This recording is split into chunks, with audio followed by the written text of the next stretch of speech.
పిల్లల హాస్పిటల్ హుజూరాబాద్ పట్టణంలో ఏకైక 24 గంటల వైద్య సేవలు అందించే ఆధునిక పిల్లల హాస్పిటల్.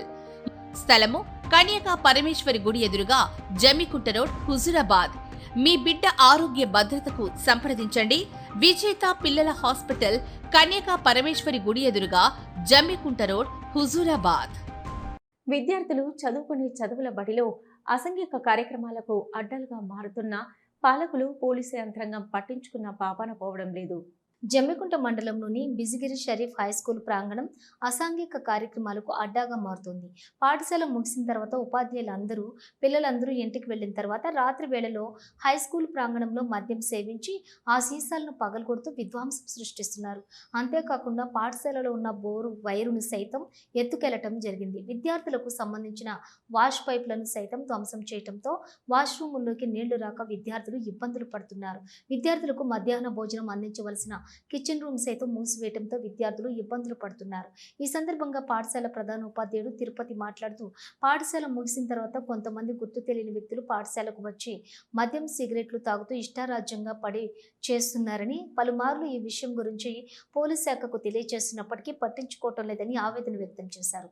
ఉదయం పాఠశాలకు వచ్చిన తర్వాత వాటిని శుభ్రం చేసి తరగతి గదిలోకి వెళ్లవలసినటువంటి పరిస్థితులు ఎదురవుతున్నాయని, ఇప్పటికైనా అధికారులు స్పందించి చర్యలు తీసుకోవాలని కోరారు.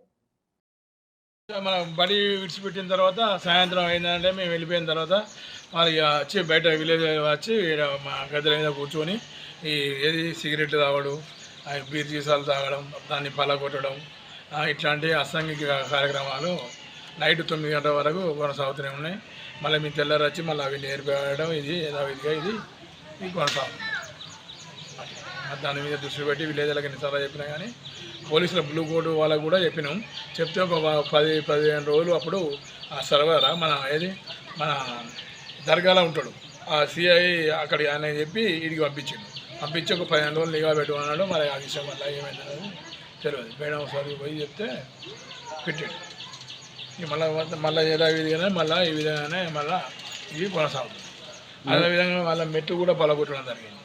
మనకి మెట్లు కూడా ఆ రాయితోటి పలగొట్టి మన డోర్ను, మన ఆఫీస్ స్థలాన్ని పలగొట్టే ప్రయత్నం చేసిండు. అది రాలేదు. అవి వాళ్ళ తీట లెక్క వాళ్ళ మెట్లను పలగొట్టి వెళ్ళిపోవడం జరిగింది. అధికారులు చెప్పినాం, ఏమేగా చెప్పినాం, ఆయన చూసింది. ప్లస్ అక్కడ కూడా తాగి మెట్లు పలగొట్టిండు, అతను డోర్ పలగొట్టిండు. తాళం రాకుంటే వదిలిపెట్టిపోయింది. అక్కడ మెట్టు మీకు అవుపడతాను చూడు, మెట్టు మొత్తం పలగొట్టింది. మరి ఇక్కడ ఎంఈఓ గారే కదా ఇక్కడ చేసే డ్యూటీ స్టేషన్లో కేసు పెట్టమంటే పెడతాను, అదే అవుతుంది. మీ చేతుల్లో ఉంటుంది కదా. ఇప్పుడు ఎంఈఓ గారు ఇక్కడ ఇప్పుడు ఇక్కడ కరెంటు వైర్ ఒకటి మనకు నీళ్ళు ట్యాప్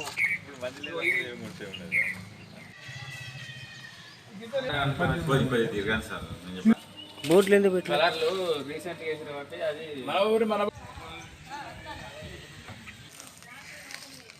తీసుకెళ్ళండి.